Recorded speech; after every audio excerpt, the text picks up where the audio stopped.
भाई कल India versus Australia के चैंपियंस ट्रॉफी के सेमीफाइनल में फाइनली हमने इन कंगारुओं गेम में जाकर 19 नवंबर का बदला इनसे ले ही लिया। कसम से भाई कल जाकर मेरे दिल को वो सुकून वापस मिला है जो इन कंगारुओं ने हमसे 19 नवंबर को छीन लिया था। तो हाँ भाई कंगारुओं, वैसे आज मैं भी तुमसे पूछना चाहूंगा कि सूजी है, और सूजी है तो कितनी सूजी है? ओ अब तुम भी इस सूजी का हमारी तरह 2-3 साल तक हलवा बनाकर खाओ।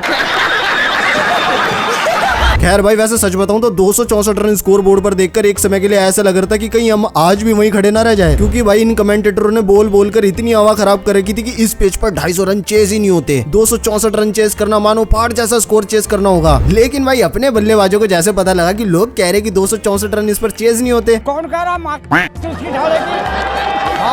अब भाई एक तरफ से थोड़ी विकेटें तो गिरी, लेकिन कोहली भाई डटकर खड़े रहे और उनके साथ अय्यर भाई के 45 और अक्षर पटेल के 27 और फिर राहुल भाई ने भी 42 रन ठोककर बराबर का साथ दिया। अब कोहली भाई 84 रन ठोककर जरूर गलती कर बैठे, लेकिन हार्दिक भाई ने जो आकर पाव के अंदर मुंह आने के बावजूद एक ताबड़तोड़ 28 रनों की पारी खेली और फिर राहुल भाई ने आखिर तक कंगारू से लड़ाई करके इंडिया को चैंपियंस ट्रॉफी के फाइनल में पहुंचा दिया। भाई कसम से अब जाकर मेरे दिल को फाइनली वो सुकून वापस मिल ही गया, वरना तो भाई इन कंगारुओं ने हमें आईसीसी नॉकआउट के अंदर इतना दुख दे रखा था ना कि पूछो मत। एक दर्द तो 19 नवंबर का कल रात तक भी नहीं बुलाया जा रहा था। इसी एहसास की वजह से भाई मेरी न्यूजीलैंड से जीतने के बाद ही लबजुब होने में लग रही थी कि यार एक बार फिर नॉकआउट में हमें इस दानव का थोबड़ा देखना पड़ेगा।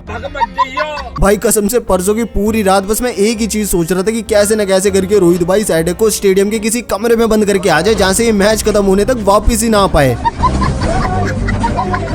लेकिन भाई वरुण चक्रवर्ती ने आकर कहा कि ऐसे कैसे बेन स्टोक्स अपुन है ना, अपुन तुमको ऐसी डेंजरस सिचुएशन में डाला है तो अपुन ही निकालेगा, निपट लेगा इस ट्रेविस हेड से। और भाई वरुण चक्रवर्ती ने आकर मात्र अपनी दूसरी गेंद पर इस दानव को ध्वस्त कर दिया।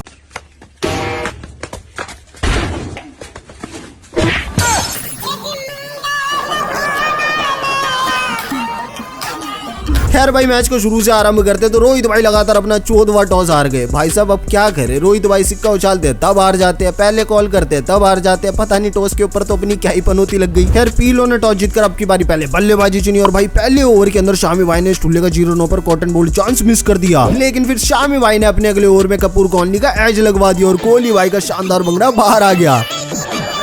लेकिन भाई ट्रेविस हेड की किस्मत इतनी अच्छी कि इसको 2 मौके और मिल गए। पावर प्ले के भीतर जड्डू भाई का थ्रो इसके रन आउट में लगता रह गया और फिर शामी भाई का इनसाइड एज लगता रह गया। और फिर भाई ये जिस तरह से आतंक मचा रहा था ना, लग रहा था कहीं वो कैच हमें ज्यादा भारी ना पड़ जाए। लेकिन फिर रोहित भाई लगाते तूफान के सामने भारत के चक्रवात को और भाई वरुण मात्र अपनी दूसरी गेंद के अंदर ही दानव का शुभमन गिल को कैच पकड़वा देते हैं। और भाई इस विकेट के बाद जो स्टेडियम में सेलिब्रेशन होता है ना, मानो हम चैंपियंस ट्रॉफी जीत गए हो। खैर भाई फिर लबुशेन और स्मिथ ने मिलकर अच्छी साझेदारी करी, लेकिन भाई असली मोमेंट तो जड्डू भाई ने तब बनाया जब जड्डू भाई ने 21वें ओवर के अंदर लबुशेन को रन भागते हुए पकड़ के रोक लिया। क्या कर रहे हैं यार? खैर फिर इस साझेदारी को जड्डू भाई ने लबुशेन को एलबीडब्ल्यू करके तोड़ा और फिर कुछ देर के बाद जड्डू भाई ने इंग्लिश का भी कैच पकड़वा दिया। लेकिन भाई स्मिथ अपना बल्ला चलाते रहे और फिर जब 32वें ओवर के अंदर कुलदीप भाई ने कोहली भाई की फेंकी गेंद गलती से मिस कर दी तो रोहित भाई और कोहली भाई बेचारे कुलदीप भाई के ऊपर राशन पानी लेकर चढ़ गए। खैर यार दोस्ती में तो इतना चलता ही रहता है, लेकिन असली टेंशन तो भाई मुझे तब जाकर शुरू हुई जब स्मिथ के साथ साथ एलेक्स कैरी ने भी हमें कूटना शुरू कर दिया। मगर फिर शामी भाई ने स्मिथ को बोल्ड करके थोड़ी सी राहत दिलाई और फिर अक्षर पटेल ने मैक्सवेल को बोल्ड करके इंडिया को वापस मैच में लाया। खैर भाई फिर वरुण चक्रवर्ती ने द्वारशीष को आउट करके पार्टनरशिप को ब्रेक किया। उसके बाद अय्यर भाई ने एलेक्स कैरी को रन आउट कर दिया। इसी तरह से आखिरी की 2 विकेटें फिर शामी भाई और हार्दिक भाई ने चटकाकर इन कंगारुओं को रोका अच्छे खासे 264 रनों के स्कोर पर। अब भाई इंडिया 265 रनों का पीछा करने उतरी तो रोहित भाई अपने इंटेंट से बाज ही नहीं आए। पहले भाई 13 रनों पर अपना मौका बना दिया, तब कूपर ने कैच ड्रॉप कर दिया और फिर 14 रनों पर रोहित भाई ने बिल्कुल 2023 का बलाकों के सामने ला दिया। वो तो भला उस देव मानुष का कि इसने कैच ड्रॉप कर दी। लेकिन भाई 5 ओवर में गिल 8 बनाकर अपना इनसाइड एज लगवा बैठे और 28 रनों पर रोहित भाई को कूपर ने आकर एलबीडब्ल्यू कर दिया। मगर भाई रोहित भाई की विकेट गिरने के बाद जो ट्रेविस हेड ने सेलिब्रेशन किया है ना, देखो जरा। खैर फिर कोहली और अय्यर भाई ने मिलकर 25वें ओवर तक बढ़िया साझेदारी करी और चौका लगाकर कोहली भाई ने अपनी 50 पूरी कर ली और फिर ग्लेन मैक्सवेल ने कोहली भाई का कैच ड्रॉप कर दिया। मगर अगले ओवर में अय्यर भाई 45 रनों पर बोल्ड हो गए। लेकिन भाई फिर अक्षर पटेल ने आकर कोहली भाई का अच्छा खासा साथ निभाया और बढ़िया स्ट्राइक रेट के साथ चौके छक्के भी लगाए। लेकिन फिर 27 रनों पर अक्षर पटेल बोल्ड हो गए। मगर भाई फिर राहुल भाई ने आकर वर्ल्ड कप फाइनल की पारी बुला देने वाली पारी खेली, लेकिन कोहली भाई से 84 रनों पर भारी मिस्टेक हो गई। अच्छा खासा टिके हुए थे, राहुल भाई सामने से बल्ला चला ही रहे थे, लेकिन कोहली भाई शॉट खेलने की वजह से कैच दे बैठे। लेकिन फिर हार्दिक भाई ने आकर छक्का लगाकर बॉल सीधी जयशा के पास पहुंचा दी। अब बेचारे हार्दिक भाई के पांव में थोड़ी सी मोच आ गई तो भाई उन्होंने रन भागने की जगह 28 रनों का फाइनल टच दिया और फिर राहुल भाई ने आखिरी में छक्का लगाकर ऑस्ट्रेलिया से वर्ल्ड कप फाइनल का बदला पूरा कर लिया पूरे 4 विकेटों से। तो चलो भाई अब मैं तो चला फाइनली सुकून की नींद सोने। बाकी अब आपको इस मैच का सबसे बेस्ट मोमेंट कौन सा लगा कमेंट में जरूर बताना।